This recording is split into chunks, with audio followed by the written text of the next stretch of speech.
నమస్కారం. తీర్థయాత్ర కార్యక్రమానికి స్వాగతం. కలో వెంకటనాయకః. కలియుగానికి అధినాథుడు అధినాయకుడు వెంకటేశ్వర స్వామి. కలియుగాన శ్రీహరి శ్రీ వెంకటేశ్వర అవతారములో తన భక్తజన సంరక్షణ దీక్షను కొనసాగిస్తున్నాడు.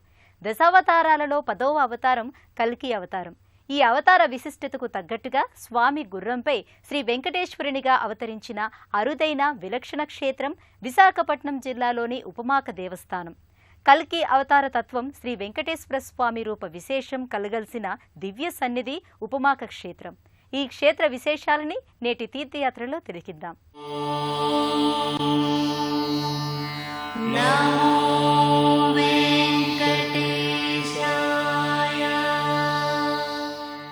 కలియుగంలో తన భక్తుల మొరల్ని ఆలకించడానికి శ్రీ వెంకటేశ్వరుడిగా 4 ప్రదేశాలలో అవతరిస్తానని కశ్యప మహర్షికి శ్రీహరి వరమిచ్చాడు. అవి వెంకటాద్రి, ద్వారకా తిరుమల, వాడపల్లి, ఉపమాక. ఈ ఉపమాక క్షేత్రంలో విశేషించి స్వామి కల్కి వెంకటేశ్వరునిగా అవతరిస్తానని పేర్కొన్నాడు. కొండలలో నెలకొన్న కోనేటి రాయడువాడు, కొండలంత వరములు గోపెడువాడు. కొండలలో నెలకొన్న కోనేటి రాయడువాడు, కొండలంత వరములు గోపెడువాడు. కొండలలో నెలకొన్న కోనేటి రాయడువాడు.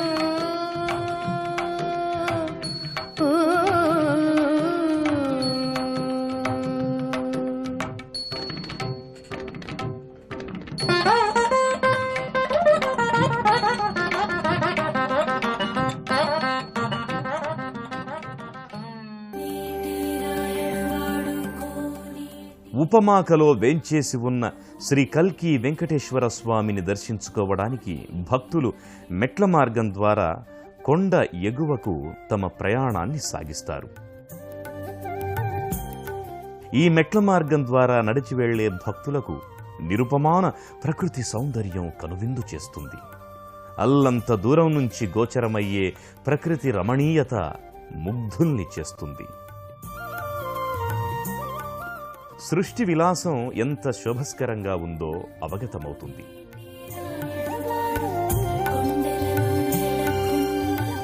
కొండ దిగువన ఉన్న కొబ్బరి తోటలో కొబ్బరి వృక్షాలు బారులు తీరి ఉంటాయి. శ్రీ వెంకటేశ్వరుణ్ణి ప్రసన్నం చేసుకోవడానికి కొబ్బరి చెట్ల రూపంలో ఒంటికాలిపై నిలబడి తపస్సు చేస్తున్న మునిపుంగవుల్లా ఇవి గోచరమవుతాయి.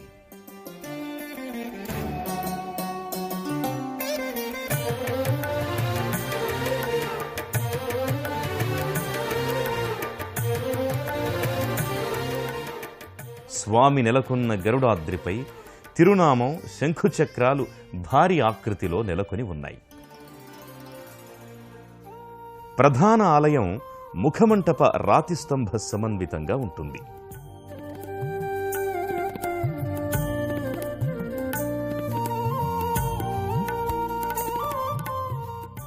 పసుపు వర్ణ శోభితంగా ఆలయ పరిసరాలు, గోపురం భాసిల్లుతాయి. వెంకటరమణ గోవింద గోవింద, ఏడుకొండలవాడ వెంకటరమణ గోవింద గోవింద. ఉపమాక గర్భాలయంలో శ్రీ వెంకటేశ్వర స్వామి కల్కి అవతారమూర్తిగా దర్శనమిస్తాడు. గరుడాద్రిగా వ్యవహరించే ఈ క్షేత్ర ప్రస్తావన పలు పురాణాలలో ఉంది. ఉపమాక అనగా ఉపమానము లేనిది అని అర్థం. షష్ఠభుజాలతో అశ్వవాహనంపై ఉన్న స్వామి శిలారూపంలో గర్భాలయంలో కొలువుదీరి ఉంటాడు. ఏకేన శంఖమపరేణ కరేణ చక్రం, అన్యేన ఖడ్గమితరేణ ధనుస్సు బాణం, పామే శ్రియం పరిధరం తురగాధిరూఢం, పాయత్సమాం ఖగనగస్థిత వెంకటేశ. ఒక చేతిలో శంఖాన్ని, దక్షిణ హస్తంలో చక్రాన్ని, మరో చేతిలో ఖడ్గాన్ని, ఇతర హస్తాల్లో ధనుర్బాణాల్ని, వామభాగంలో లక్ష్మీదేవిని ధరించి అశ్వవాహనంపై గరుడ పర్వతాన శ్రీ వెంకటేశ్వరుడు సకల సన్మంగళకరుడై నెలకొని ఉన్నాడు. గర్భాలయంలో శిలపై ఉన్న వెంకటేశ్వర స్వామి మూలమూర్తి రజత నేత్రాలు, తిరునామం శంఖచక్రాలతో మకరతోరణయుక్తంగా భాసిల్లుతోంది.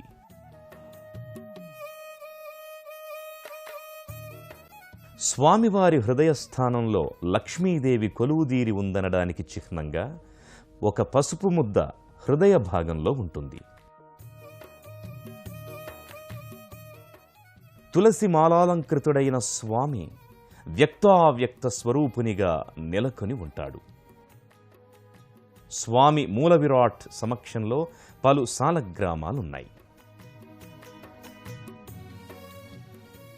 ఏకహస్తం కటించైవ వామే శంఖం చ నిక్షిపేత్ దక్షిణే చక్రహస్తంతు ఏకం వైకుంఠహస్తకం అలర్మేల్మంగ సంయుక్తం వెంకటేశమహం భజే.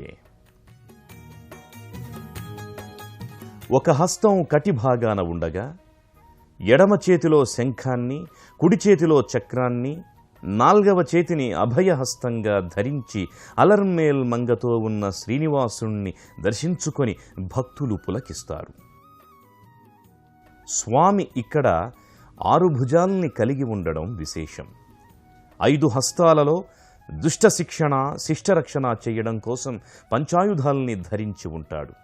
మిగిలిన ఒక హస్తాన్ని భక్తవత్సలతకు ప్రతీకగా అభయముద్రాంకితుడై ఉంటాడు. ఎంతో ప్రశాంతమైన వాతావరణంలో విలక్షణమైన రూపంతో ఉన్న కల్కి వెంకటేశ్వర స్వామిని దర్శించడం వల్ల, పూజించడం వల్ల జీవన మార్గంలో ఎదురయ్యే సమస్త అవరోధాలు తొలగిపోతాయని ప్రతీతి. అలాగే సకల విజయాలు అతి సునాయసంగా చేకూరతాయని భక్తుల నమ్మకం.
ఉపమాకములో కొండ దిగువన శ్రీ వేణుగోపాల స్వామి ఆలయం ఉంటుంది.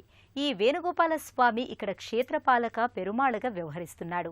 ముక్తమోహన సౌందర్య అతిశయముతో మురళీగాన లోలుడు భక్తాభిష్ట వరదుడిగా వినితికెక్కాడు. ఉపమాక క్షేత్రంలో గరుడాద్రి పాదపీఠాన వేణుగోపాల స్వామి వారి ఆలయం ఉంది. సంపూర్ణ రజత కవచాలంకృతుడై దశావతార మకరతోరణయుక్తంగా వ్యత్యస్త పాదార బిందుడై మురళీ మనోహరునిగా వేణుగోపాలుడు ఇక్కడ దర్శనమిస్తాడు. గోపశ్రీ పరివేష్టితో విజయతే గోపాల చూడామణిగా గోవిందుడు సుందర సురుచిరమూర్తిగా తేజరిల్లుతున్నాడు.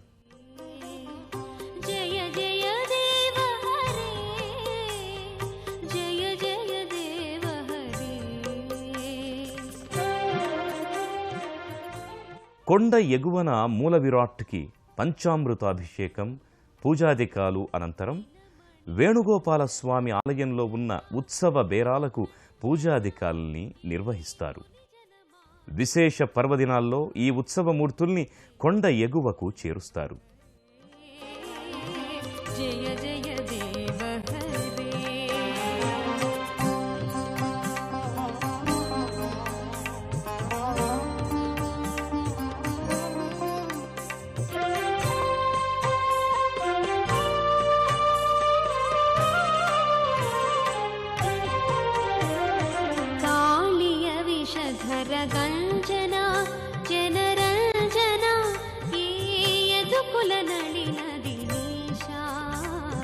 जय जय देव हरे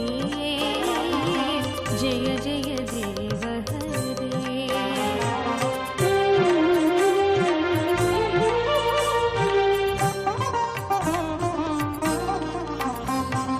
मधुमुर नरक विनाशना गरुडासना ये सुरकुल केळि निदाना जय जय देव हरे जय जय देव हरे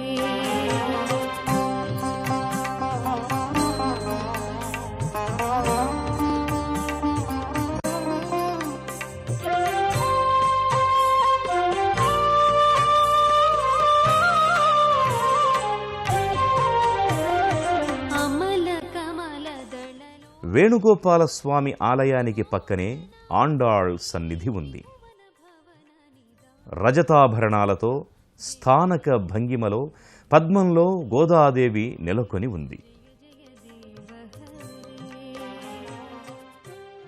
ధనుర్మాసంలో అమ్మవారికి విశేష పూజాధికాల్ని నిర్వహిస్తారు. जनक सुता कुच भूषण जित दूषण हे समरश मितरश कंठा जय जय देव हरे जय जय देव हरे ఈ ఆలయానికి సమీపంలోనే ద్వాదశాళ్వార్ల సన్నిధి ఉంది.